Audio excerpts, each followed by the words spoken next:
Hey everyone, welcome back to another quick how-to. In this video, we're going to show you how you can set WhatsApp profile picture without losing quality. First up here, open your WhatsApp application and then go to that account and then we're going to send a photo from my gallery.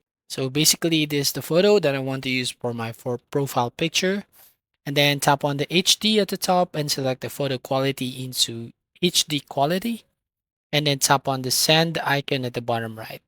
Now, once you send this image to this account, so what you're going to do is go back to the chats and then right from there, basically tap on the three dots at the top right hand corner, select on settings, then go to the profile or the profile picture.